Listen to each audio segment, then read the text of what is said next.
All right, guys, welcome back. This is the Deer Games, and my name is Bambi, and I'm sure you've recognized Stankface's voice. He's going to be joining us for this. I know it's been a while since I've posted. I got a new kitten. A lot of things have been going on personally, and hopefully, we're going to get back on track. Not only am I going to be playing games, but we're going to throw this into the mix, and I'm going to start a little podcast called Fawning Over Films. And this is where me and Stankface are going to watch movies, and then we're going to discuss the film within length and sections. So, without further ado, what we are going to be talking about today is the 1979 film Alien, and let's get into it. All right.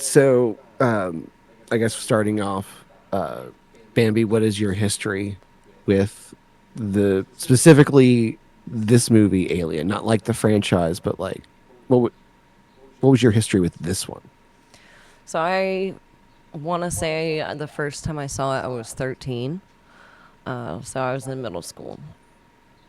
Mind you, I was 13 years old and I thought the movie was stupid. Horribly done. I was like, this is ridiculous. This isn't scary. I don't like this. But also, mind you, the first horror film I ever saw was Chucky, and I was a lot younger than 13.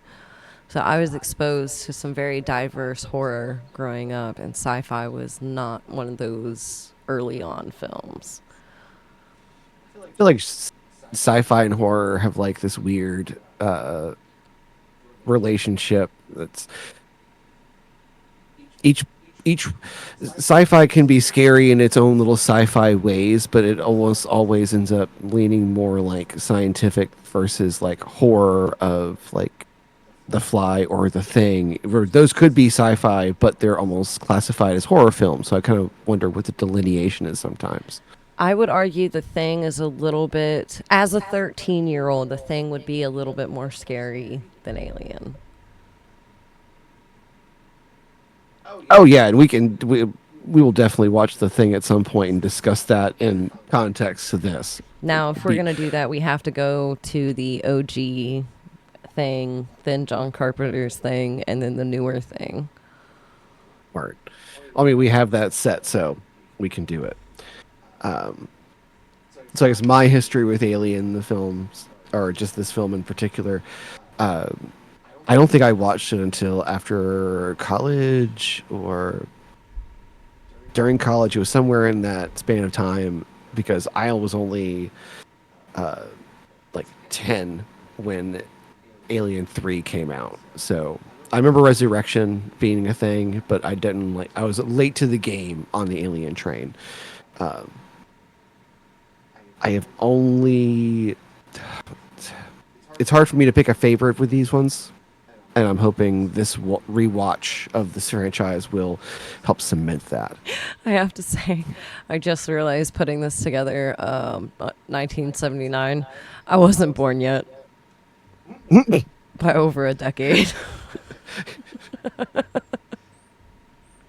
You were a twinkle in someone's eye at that point. Yeah. All right, so uh, let's go ahead and we're gonna format these things of we'll go through the movie as it goes, and we'll have our little interjections or comments, and then after we're done with like the read through, there'll be time for questions, answers, ruminations, and so forth. So So, did you know, fun fact, as we are recording this today, 45 years ago, today, we watched this 2 days ago, but we are doing the podcast on the anniversary. May yes, of its 25th. yeah, of the theatrical release, yes. Yes. Yes. I love that we're at, it's today. A special day. Special day to be celebrated and talked about. All right. So, with that said, we're going to start with how basically We all know they were on the Nostromo and they were on the way to Earth with a crew of 7. We had Captain Dallas, played by Tom Skerritt, which he did a fantastic job. I feel like he's also the condescending authority type because he plays the same thing in this as he does in Top Gun, as he does in just various other roles. He's just like the authority guy who's kind of stern and gets very concerned when things don't go his way. Yeah. Then we had Executive Officer Kane, John fucking Hurt. Love this man so much. My favorite role of his is Snowpiercer. If you, the listener, have not seen that movie, please go watch it. It's amazing. We can watch it sometime if you guys want. But yeah, his performance in that, chef's kiss.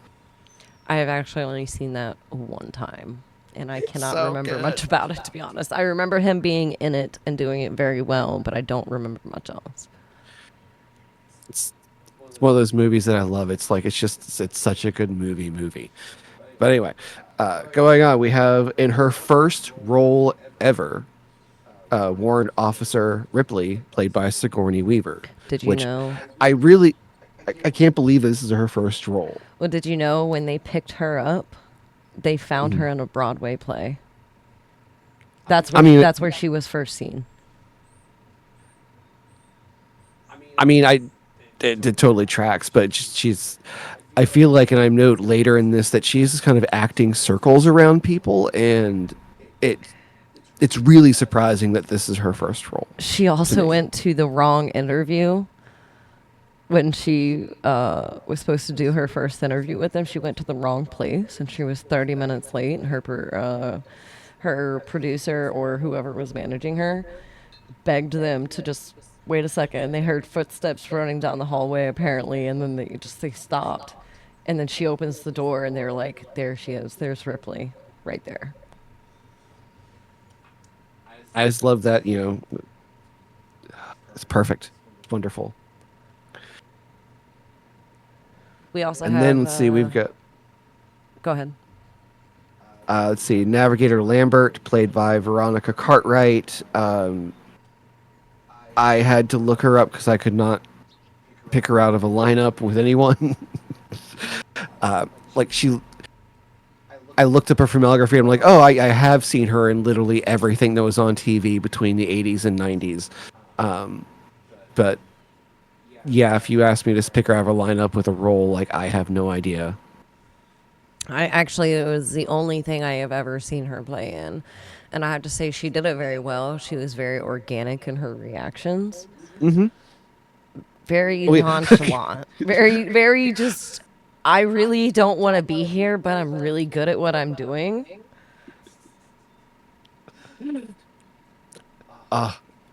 That's an amazing skill set that she was able to monetize that. Yes, absolutely.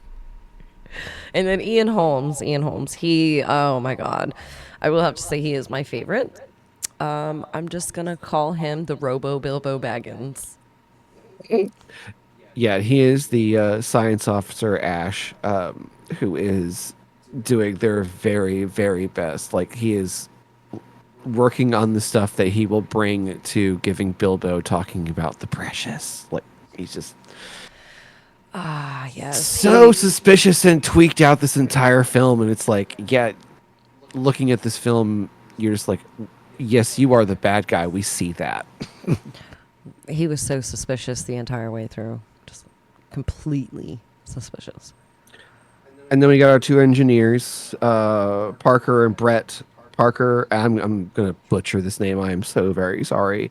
Tapet Koto, who I vaguely remember from also seeing him in Running Man and Live and Let Die, but otherwise do not remember much of him. But this role was real good. I did remember Running Man. I have never seen Live and Let Die. It's not my favorite Bond. It might be the worst Bond, but we'll discuss that at a later time. Not And today. then and then there's Brett by Harry Stanton, whom again, like kind of like Veronica Cartwright, I've seen in a lot of random stuff, but mostly remember him as the guy who tells Bruce Banner that he's got a condition when he's like recovering from being the Hulk in the Avengers. Yeah. So they were on the Nostromo all together, all seven of them. What do you think coming out of cryo felt like? I've always wondered this. Like, is it like that good? You've slept for like 16 hours and like you forget what being a person's like kind of sleep? Or is it just like, oh, I just, fell asleep, woke up 8 hours later and I got to go to work kind of thing? You've never had a sleep hangover where you've slept too long and you just feel like shit waking up? Not since my 20s, no. And I miss it so much. No, I Where you can't could relate. sleep so much you OD'd on sleep a little. I really can't say much. I am constantly napping throughout the day. But I truly think it would be like going to sleep and then feeling like you've slept too much and you've got a sleep hangover because the way they look when they wake up, they look like they just got hit by a train. And the cigarette and coffee right after says a lot. Yeah, like that was my first thing. It's like, yep, first thing I need is some caffeine and, it's whatever there is to smoke around. What At do the you? same time, you're also in space and you're like not home yet. And that would freak me out a little bit too. Yeah. But Yeah, yeah. So they detect a transmission from a nearby planetoid. So Mother wakes up the crew. Wanted to point something out here. I know we talked about this earlier a little bit off offline, but do you think Ash knew about the transmission before they woke up? Or was it a ploy that they already knew they'd be passing it and needed an excuse? Because him and Ripley were switched out at the last minute to be on that crew. Ripley is irrelevant because she had no idea what was happening. Ash, on the other hand, was the only android there. I mean, I think it works kind of both ways in that he could have been switched, like, put in there as just a meaning. It's like a meaningless replacement, and the transmission that they get or that Mother gives him after they wake up changes things. Like, irregardless, I feel like it kind of works both ways, and the vagueness of that works within the film's favor. Okay. So, as we all know, it's a company policy to investigate transmissions and indicating intelligent life. That is some bullshit. I just love it. It's like we have to do this or no one gets paid, and everyone's like, okay, let's go along with it. Yeah. Dun dun dun. So that would be the first act of true suspense coming in, would be the sudden abrupt, we have a transmission coming in, we have to have you guys go investigate, don't ask questions. Especially since no one on the team is a medical personnel. No one is well, our Ash may be like technically medical personnel, but it's the makeup of the crew isn't really a team you'd send down like Star Trek. Hey, check this planet out and make sure it's okay, because you might have to like deal with either hostile or nice creatures. You don't know. Just I just realized something. You know how Mother Parsley deciphers the transmission?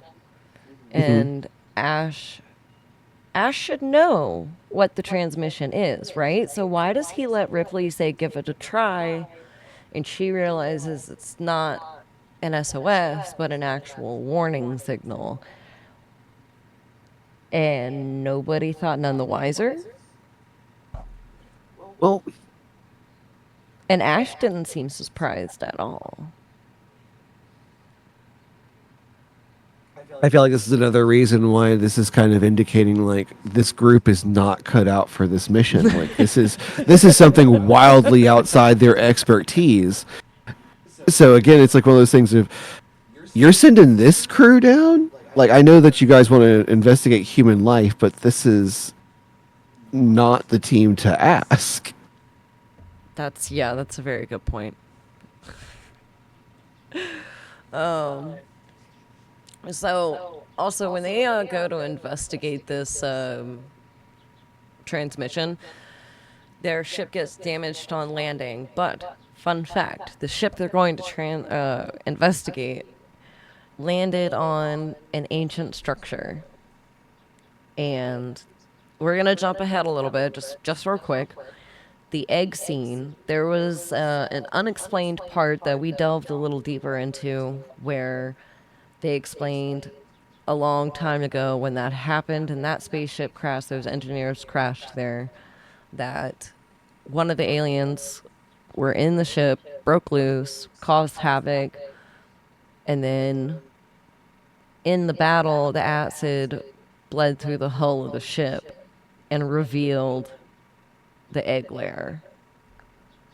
So that was something interesting when I found that out and we watched it. I kept that in mind to realize that makes a lot of sense because when you're looking at the egg room, it looks more like a cave than it does a ship. And yeah, I feel like that's one of the I put a pin in that because I want to come back to that uh, towards the end. But I feel like that's one of the sticky points you come to when a movie is either is this going to be just a movie or is this going to fit in a part of like a lot of movies? So put a pin in that. We'll come back to it. So they find this alien ship, and inside is there's this being strapped, mummified. They have become one with the seat they were in, and either looks like some sort of like cockpit, or to me, it looks like a big gun. So I thought that was weird. Like, why does this look like a giant cannon that he's about to fire? Yeah. I agree with that. Yeah, it definitely it looked a little bit suspicious to be like a I don't know. It could be like a launch seat. Press a But button and it still, just definitely, yeah, it's definitely weird from like a human use kind of when you're looking at it that way. But interestingly enough, they discover that something has protruded out of the being's chest. Dun dun dun. And that's where they find the egg room, right? yes, that's literally the next scene would be Kane entering the chamber containing all the eggs. Ugh. And then No, of course no. he had to just go and touch it. He had to fucking put his hands on it. And well, at first I really like how they shine the special effects that they used was really interesting because they shine the light on the egg and in the egg, and you can see the silhouette of the face hugger in there twirling around before the egg opens and it just like springs out of there and latches onto his face. But be for real. Would you, if you were in a cave somewhere and you happened upon these eggs, and then shining a light showed you that there was something moving in the egg, would you try and touch it, or would you just run? You know what's funny? I would try to touch it if it was smaller. But that thing was huge. That thing was bigger than my head. So, and from what it looked like a spider inside. So that's even bigger. But otherwise, the curiosity would usually get the better of me, and I would grab a long stick and poke it. But not in this instance. There is a time and a place you poke things, and this is not one of those moments. No, no, no, no, no. That's a big note for me, dog. Oh my god. No, once I saw sweaty eggs in a cave, nope, I'm running. No, They were gooey. Very gooey. Correct me if I'm wrong, but I believe they use like sheep's intestines or something. For one part of the movie, I remember reading somewhere that they use sheep's intestines. and a cow stomach And for the inside of the inside of the egg before the chest burster comes out. It's that's right. yeah, That's right. yeah. Oh, I It don't wonder. look great. I wonder if they knew that that was real organs, or if they You imagine thought. what that smelled like on set? You know how many times they probably would have had to replace it. It's that thing under big bright lights, getting hot. I mean, using chum would have been just as beneficial. Ugh. That really would have stank, though. No, thank you. So yeah, after he touches the egg, uh, the famous facehugger makes its film debut and attaches to his face like the worst Jack in the Box you've ever experienced. Yeah. Fucking scary, too. I did think it was interesting that they immediately cut away, and the next time we see Kane, the thing has gone through his glass shield and onto his face. I'm like, oh, okay, so they definitely skipped over the process of how it got through that glass. I did notice that. I did have questions, but I'm gonna let that go up to the imagination that it secreted acid in order to get in. Otherwise, I'm not sure how exactly it got in because I don't think it's strong enough to squeeze that helmet and crack it. All right, so next thing we see is we don't even see it. We just see attached to his face or to the helmet, and then we cut away. I think that's the scene where Ripley figures out that the thing is a warning, which we get like the kind of like, oh my god moment, which is preceded by just the captain and Lambert dragging Kane's body without saying anything to the ship.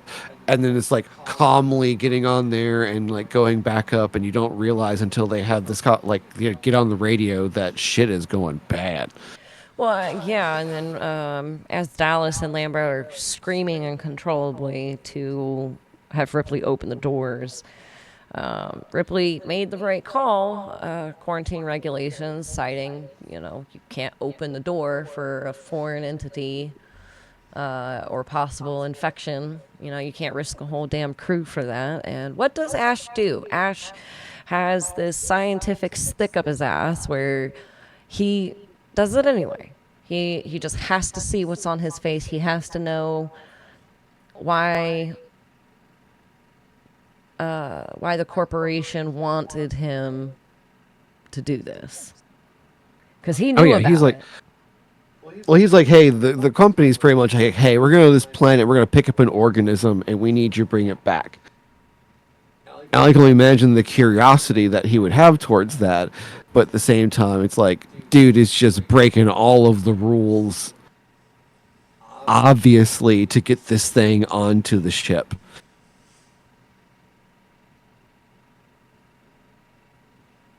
All right, let's see. Well, they also try to remove it from Kane's face, the captain and Ash.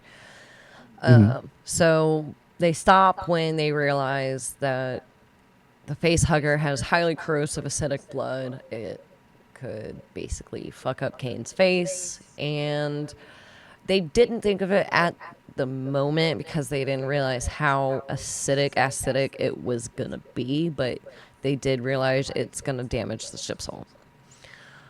Oh yeah, it like I think it went like 2 or 3 layers down Something like before that. it like I think stopped. it stopped at like the third or fourth layer. And then after a couple scenes, I'd say within the next 3 minutes of the film, they come back to Kane, and the creature eventually detaches itself and dies. Now, I want to point out that in a lot of the other films, the face hugger, when it's done impregnating its host, it just falls off and dies.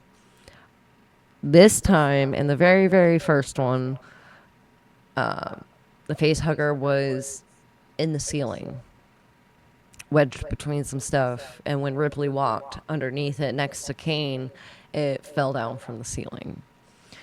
So, is this a one-time off thing? Is that something that...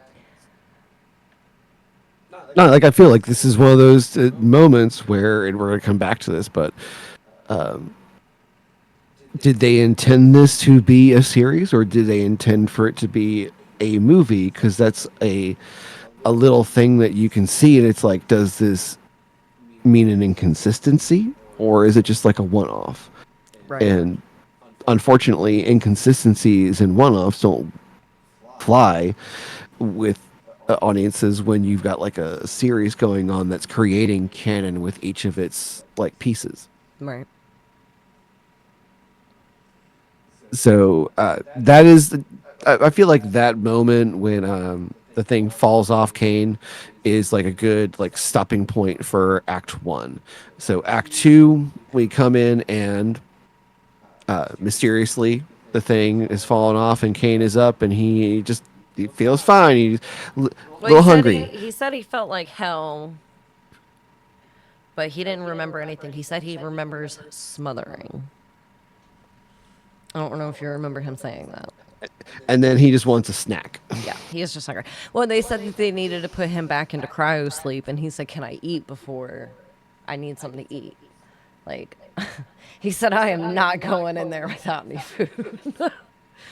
I do want to point out that Ash was very eager to get him into cryo sleep for that specific reason. I don't know if he knew it incubated him, but they're He was, definitely... he was, he was willing to take a chance. It's got to be in there somewhere. So, also, the Captain Ripley and Ash, they look for the face hugger. Yeah. It did its thing, got its rocks off, died, crawled away, died. But yeah. Typical deadbeat dad, just to drop some seed and leave.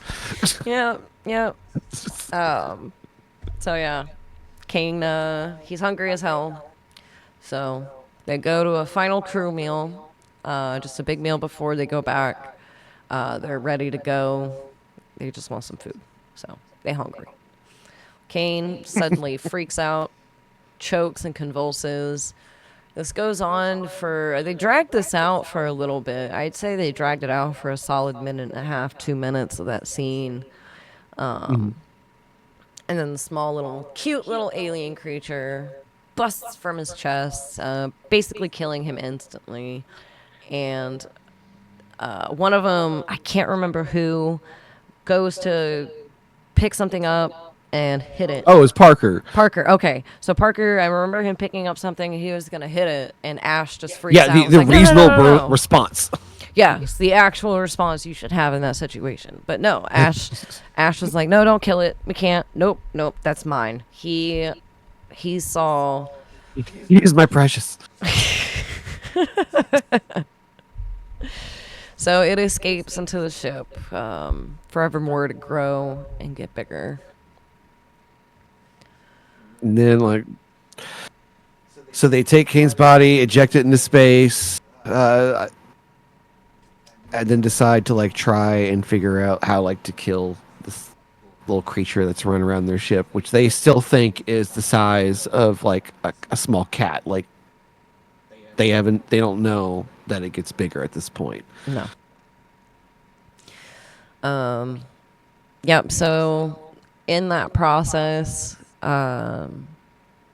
they are using that tracking device to what I can't remember exactly what they said. It changes the molecular heat or something. It changes Oh, molecular changes in air density. air density. Okay, so I was close. Not heat, but air density. And at one point, they think they have a lock on it, but it's actually Jonesy. It is the little cat Jones, and Brett ends up following Jonesy into a landing compartment, finds a skin like a shedding, and he keeps following Jonesy, and he goes into Yeah, I'm, I'm, this. I'm sorry. Once I found that skin, I would have been out. I've been like, Jonesy, I'll see you later. I need to get some things, come back with some people. They're hunters. They're fully capable. Yeah. They had some things in common. Perfect organisms. That kind of thing. Perfect organisms. Oh, it's so corny. I, I also do like when the alien does get Brett, they have these lingering shots of the cat looking at like what's going on, and I can just see in this cat's eyes, like, I'm sorry, alien, I didn't know your game. Mad respect. Oh yeah. So ultimately, Brett is killed. Unfortunately. Hmm. So as of that moment, they kind of just throw it together, and they're accurate that the alien is using the air ducts to travel around the ship. They are narrow but big enough for them to squeeze in and crawl around. So enter Dallas, the bad man, badass. He's got the flamethrower, so they're gonna try to force this thing into an airlock.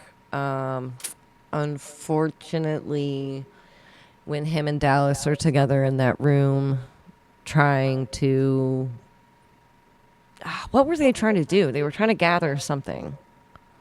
Well, no, they were like trying to like they're going from bulkhead to bulkhead. They would like open one end, and he would go in with the flamethrower, and then they would close it behind him, and he'd go forward, try and flush it out, and then they'd close that next one behind him, and he'd keep going forward, and then it's a great theory to use, but unfortunately, I feel like they forget that there are floors. It can be in multiple air ducts because it ends up like coming up from below or above. I remember he's like, oh yeah, he goes down to the next level and boom, there it is. Yeah. And they're like, oh, it's on top of you, it's on top of you. And he's like, I don't see it. And it's like, do you guys not forget there are floors? Look up. Look up. Oh my god, the last thing they do is look up. But of course, I really like Lambert. God,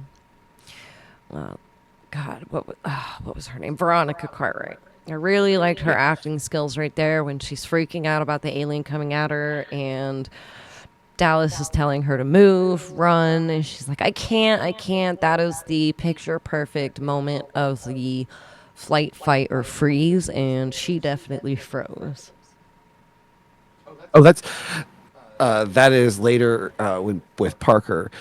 She is freaking out on the radio with Dallas the entire time. That's right. Which, That's right. I got that wrong. I yeah. jumped ahead a little bit right there.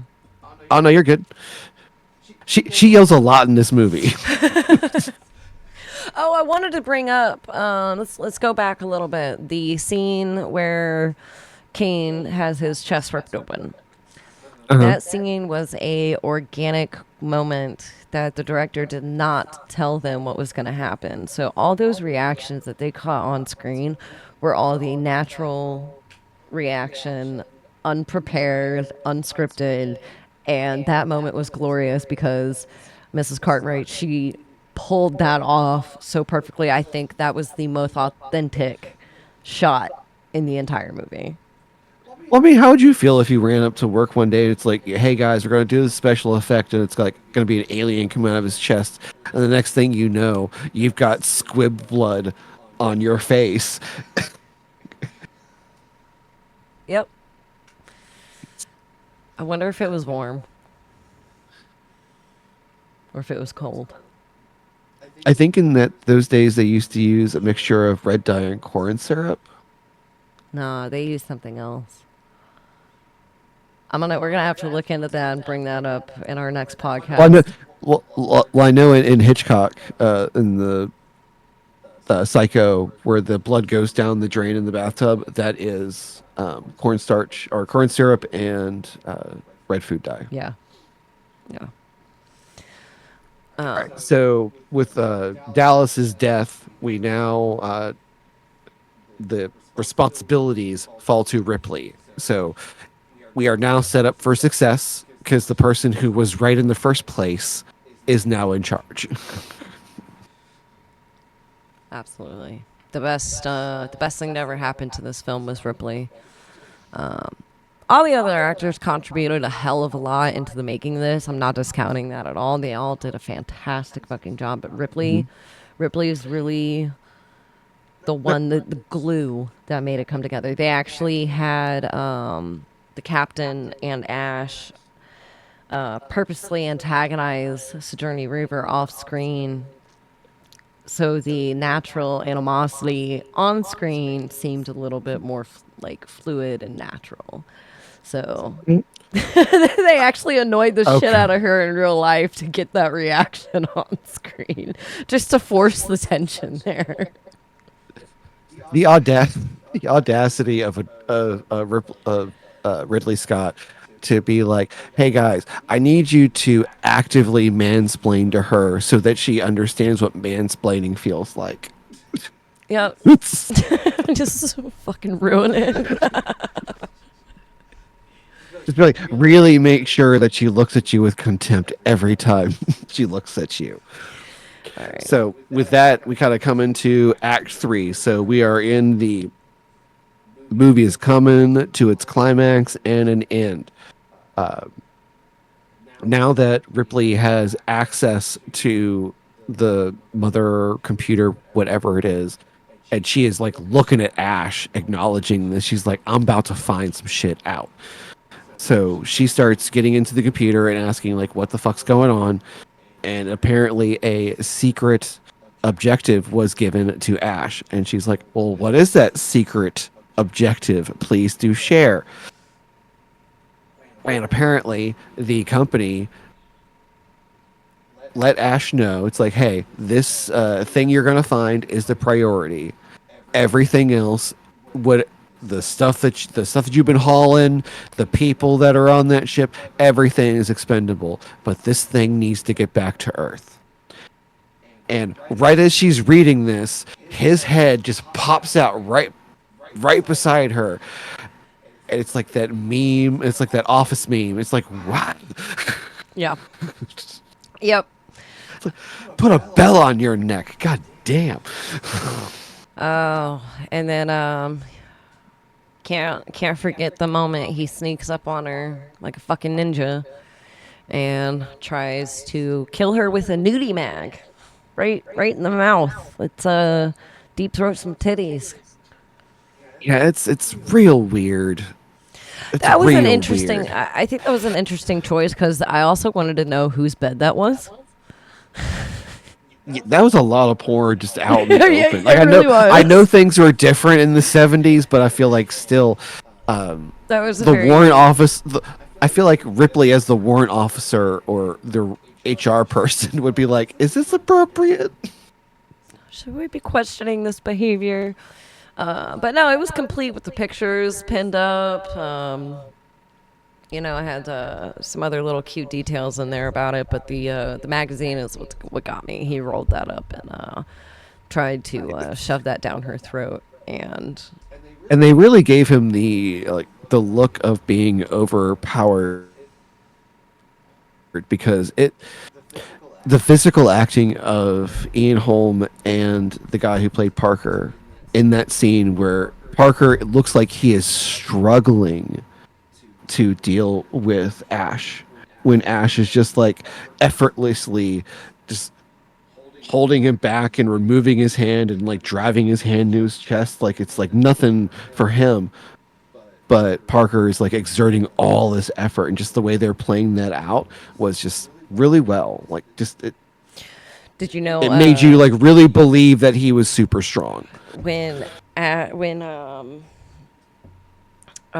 when Parker knocks Ash's head off, Did you know that Ash was played by a secondary person that you can tell by his arms? That they were played by two different people when he was on the ground writhing around with his head like 90% off. Interesting. Yeah, I didn't put that together. Oh, yeah. It's a very slight detail, but it's definitely noticeable. I always figured it was just like a mannequin. It was a different person. It was the because Ash was taller than 5'3", and they used the 5'3" mannequin to shorten his body to compensate for the head coming off. Aw. What a great reason to be 5'3". That's exactly what I am. I'm 5'3". I would have been perfect for that role. So yeah, they knock his head off, and I understand they want to ask him questions, but my thing is like once he's down and having like, especially from Parker's point of view, like dude just tried to Kalima my heart out of my chest. You want to plug him back in? Yeah, yeah. He went a little haywire, and they thought this might be a great idea to bring him back. I understand like wanting to like get some answers because he's just ahead, but I'd be like, do we really want to? Do we want to really want it? But they do anyway. They do anyway. And he confirms the company's orders. He says that the alien cannot be killed, and he expresses this really creepy, like, in-depth admiration for it. Like, this was the moment Ash discovered what love is in his little android brain. Well, yeah, I definitely think that the android finding or like some sort of admiration for the thing that can kill its creator, because his creator has subjugated it in ways that really isn't explored in this film, but it's definitely explored in other, in the franchise as a whole later. But like, yeah, I can definitely see how an android would look at this thing like, oh, you can kill these assholes that made me. Rock on. I'm on your team. Yeah. Lambert, well, after discovering all this, Lambert loses her shit, and Parker unplugs Ash, and Lambert just goes ham on the flamethrower and really just disintegrates Ash's head. I mean, wouldn't you? I don't know. I think I would have done a little bit more. Would have gotten a little aggressive with it. Low key, I would have kept the head on and ejected it into space. Ooh, I like that idea. That's great. Let him suffer. No, because then what if somebody finds him? Wait, would he die since he can't have any of his milk? Since that's all he drank was milk, and his blood was like milk? I guess as long as the battery would last, but yeah, just send him out into the open, like in open space. Let the space take him. I'm sorry, I'd waterboard him with milk. At least we hope that was milk he was drinking. I want to know what he was drinking because it was the same consistency and color as his blood. So was he drinking milk? I mean, it could be jizz. You never know. Was it human jizz? Again, they're questions. So many questions. I don't know if I want the answer to that particular one.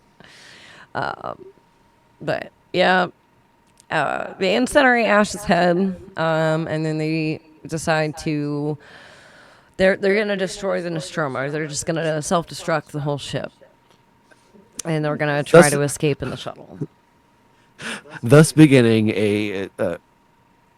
a commonality with the Alien films of just nuke it. Just nuke it. Set it on fire.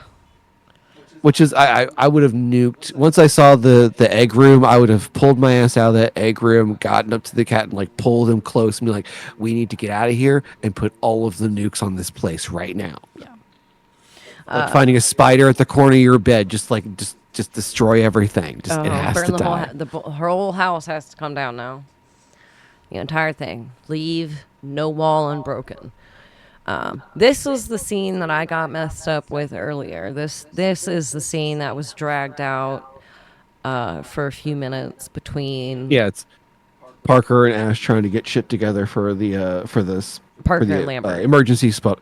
Yeah, they're trying to get stuff for the emergency shuttle, and the alien sneaks up on them. That's what I was talking about earlier, and I just have to say the puppeteering at that one particular part.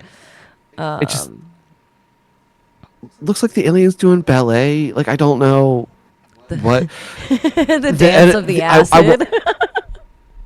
I would have loved to have been a fly in the room for the editor on this film, like in this section. Like, dude, were you just what were you thinking? What? I believe it was. I believe the puppet had between the mouth, the arms, the fingers, the head. It was 800 working pieces for the actual puppet. I'm saying they had a lot of good other scenes they had with the puppet. They couldn't use one of those. It was so I, graceful. and this even like to back this up, I believe that they used the scene of it opening its mouth and the second mouth coming out. I think they reused the scene of that twice because it happens twice and it looks astonishingly the same. It wouldn't surprise me if they used it twice just to kind of save time. Save on budget. And yeah, time and budget. There's only so much KY jelly they could find to lubricate the alien. They did. They used a lot. They actually used condoms, broken condoms, like cut up condoms, in the production of some of the slime and the face huggers incidents. And I believe the sleeve, like the shedding that Brett picked up, was made from a condom. Oh God, Durex, the xenomorph ribbed version. Ribs for maximum penetration. Oh But that was the no. longest death scene, I No. swear. They dragged that one out for Yeah, several minutes. yeah, and then Ripley is on her own. Well, I guess not on her own because she does Jonesy, so she's got the cat.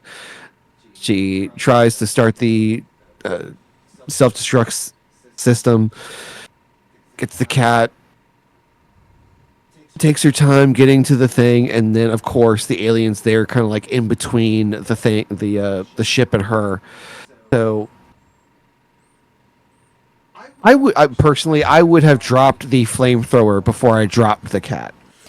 I'm very upset that she left the cat behind and retreated and still fails to abort the self destruct in that process. So you dropped the cat for fucking nothing.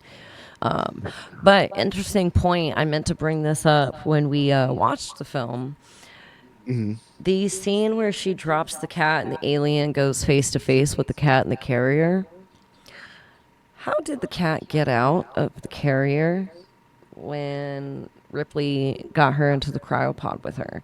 My theory is that the alien did try to break into the carrier, broke a hole in it with that inner mouth it's got, left the cat alone because he couldn't get into it, and the cat jumps out of the hole and makes its way back to the cryo chamber.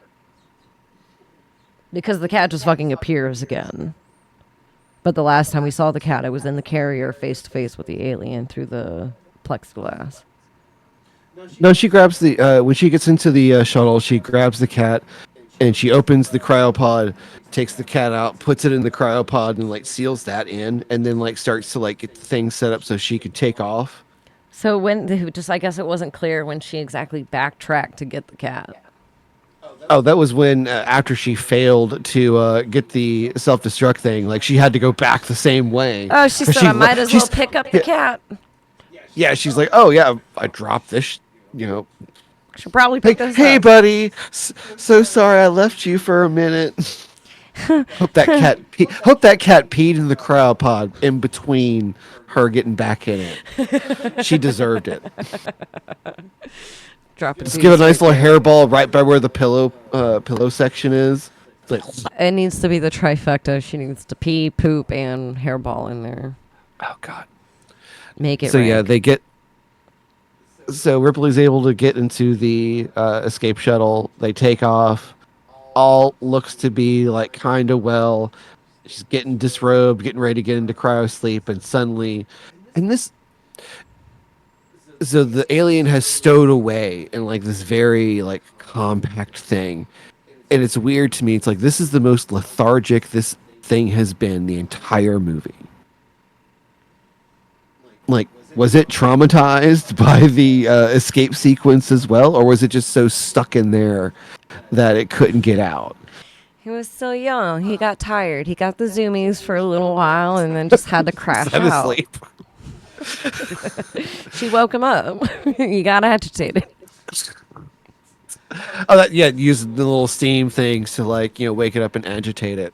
So yeah, she's able to get into a spacesuit, locks herself into a seat, uh, opens a door, thing gets sucked out, Well, use a little spear gun to like pop it well, out. before she does it, they drag that scene out a little bit to where she's got herself strapped in and she's like slowly reaching over all the buttons and stuff and clicking everything, and then she turns around real slow and then sees the aliens right fucking there. Then she turns around, screams, panics, and hits the button.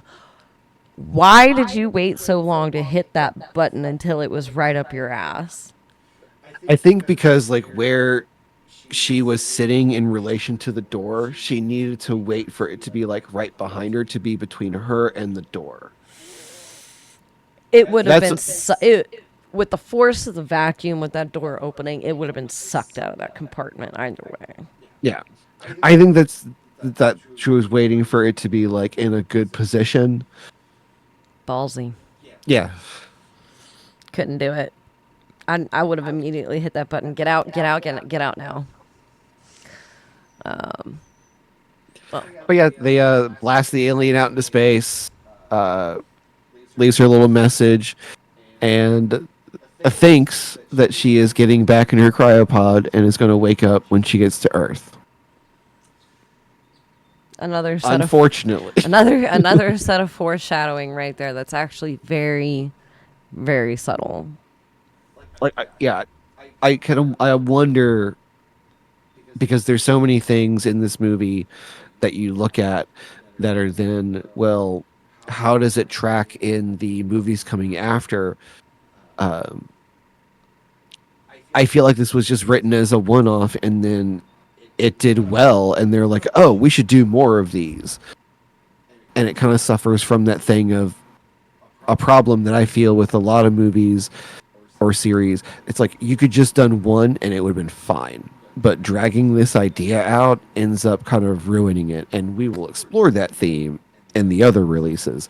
But We'll also explore a lot of the inconsistencies in the way each film tried to tell its own story while still staying somewhat on track with the OG Alien film. yeah, because like this movie is the first one, or and in the canon and timeline, Romulus comes next, and the span of time that the facehugger attaches itself and then bursts an alien is nanoseconds compared to this one or any of the other ones. Like that happens so quick. I Like wonder if they're implying that time though. Like, are they squishing that time in together for the sake of the movie? we will get to this in Romulus, but one of the things I enjoyed about that film is it gave you we have this many minutes until the thing comes in contact with the rings. And they tease it a little bit, but really they kind of keep it to that time frame. So it's kind of like watching 24. It's like everything happens in one day. It's like they really are keeping pace with the viewing experience. So like it does happen pretty quick. With this one, they definitely like use the whole thing of cutting away and giving the illusion of the passage of time. But I don't think they cared as much in this one to look forward and be that proactive with setting up a lore. I feel like this was just kind of like with Michael Myers, there's a lot of mystery and vagueness to it that scares you more than having definitions for it. Right. Yeah. Let's get into some fun facts. Did you know that this opened in 90 theaters across the United States and one in Canada? And it set 51 house records and it grossed over 3,527 million over the 4-day Memorial Weekday weekend. What I really, we're gonna get to the grading part later for the two of us, but like, I think this is a really good movie. Apparently, it was viciously just called mid. Like this at the time, everyone's like, "This is okay." Maybe they were 13-year-old me and didn't know how to appreciate true sci-fi horror. Siskel and Ebert were like meh, 2 stars, like or 2 thumbs up. Like no one really was on the Aliens train when this came out, but I did go on to make a profit, and like they fought for sequels to come out. So I like that. I'm always down for artists who like fight for and go with their art. Uh, but I feel like again like this. If it just been one, I think I would rate it higher in my list of these movies if it was just the one. Yeah, absolutely. So what were your top liked things about this movie? I really like it was well put together, obviously, with the constraints that they had. But with those constraints, they went above and beyond the expectations that were presented to them. Like they took that and they ran with it. They said, "That's all you're giving us? Okay, here's what we can do with that." And they really showed the potential and all the organic scenes that they had and moments they didn't tell the actors exactly what was happening so they could get the real time reaction. Mhm. It can be questionable, but it worked in this instance. And it worked in such a way that it provided such a good authenticity to it. Yeah. Uh, What about you? I mean, the miniatures and the practical effects were amazing. I mean, you can't see this and not be awed by just the craftsmanship that was on display. Um, I also, again, going back to what I said earlier about Sigourney Weaver, like she is acting circles around people in this film, and it's her first time out, first time with this character. Um, and if anything, like seeing this film, like I think I would want to see more of her. Like she is definitely like the character to center on for this series going forward because she was so good here. Like I can definitely understand that drive of I want to see what she does next kind of energy. Oh, yeah, she was a pivotal part. Um, what not to get too like cinema sins here, but what like things didn't you like about the movie, or where did you like find faults with it? Some of the scenes they unnecessarily dragged out Hmm. where they really didn't have to. I understand they were trying to set the scene, but there's ways to do that where you're not spending 2.5 minutes on a single area of what you're trying to say. Some of the reactions were a little goofy. And I mean, I get it because I know like sometimes you're supposed to like be acting to the thing that's gonna be edited in. Like the actor's never gonna see what they're scaring like supposed to be looking at that's off camera. But yeah, some of these so goofy. Though I will admit that John Hurt looks like he is trying to bring a lot of gravitas to this little role that he is in for all of like 10 minutes. Oh, Like yeah. he's just being a little bit more like Tom Skerritt. I feel is just doing his job. Linda, Miss Cartwright is going all out. But yeah, John Hurt is just like, I am taking this role very seriously. Another It's con. great. I love it. Another con. She No. left the cat. I Yeah, don't I don't care that she went back and got him. She left the cat. That is here not at the Fawning okay. Horror Films podcast, we We don't almost condone. universally condemn any animal cruelty or leaving the animal or just like where the animal's in danger in a movie. We're like, why'd you do that? Was that necessary? Even if they weren't truly endangered, even if they weren't like actually in any danger, if you were presenting that animal being in danger, no. The good boys and girls should be protected. We're not here to do that. All right. Here's a question I definitely ask about this film is, do you think it needed a sequel?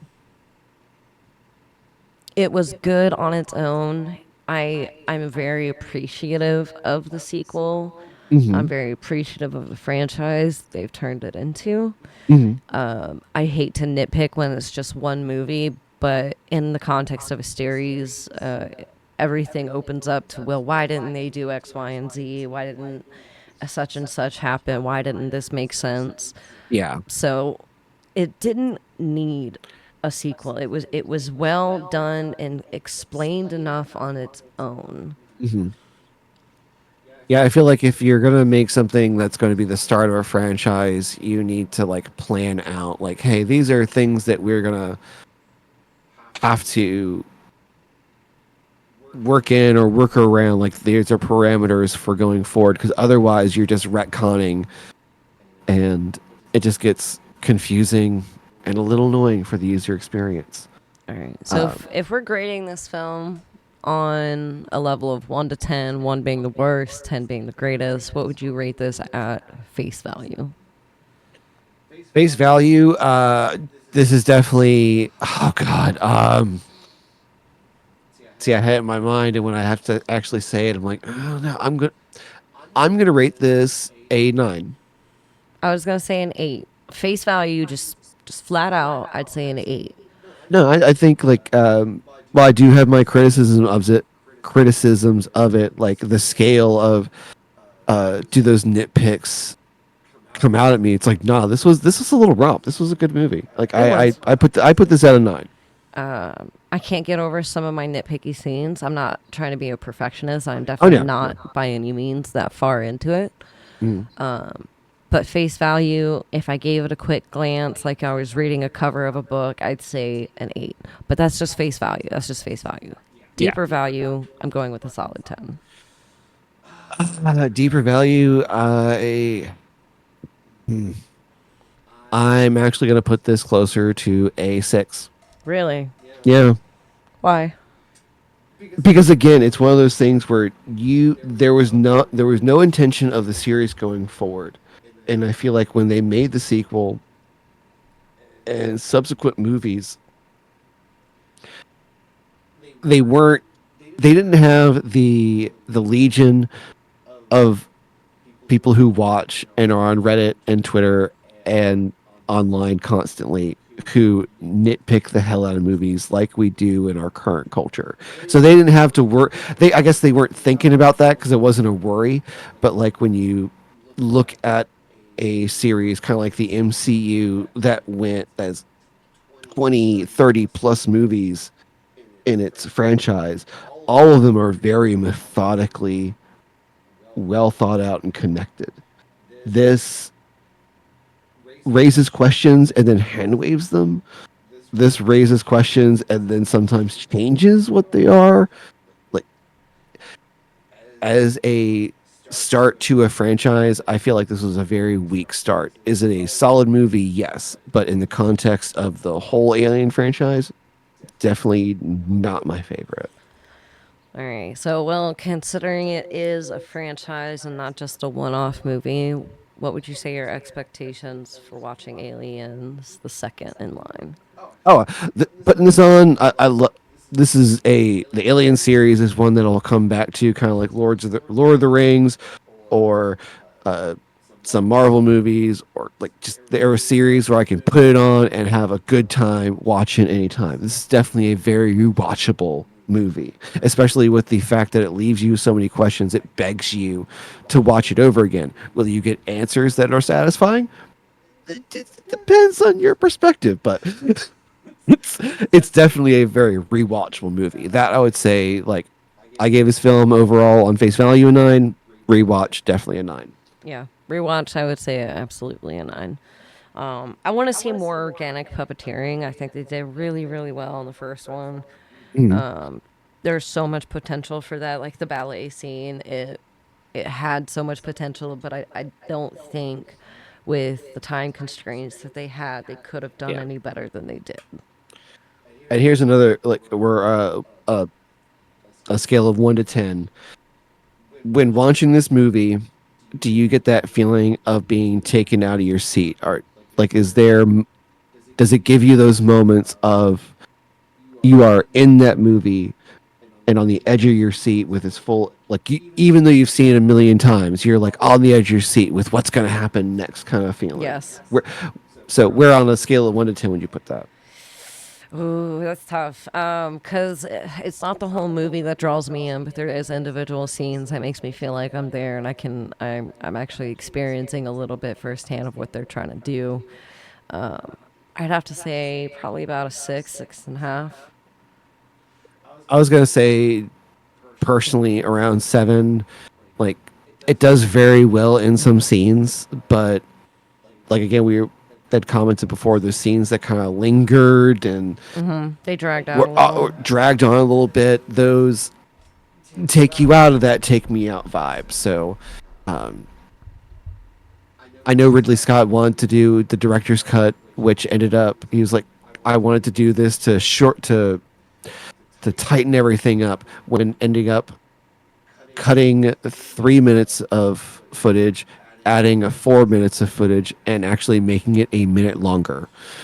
Yeah, that was a bit I really. feel like this could be tighter. Makes it longer.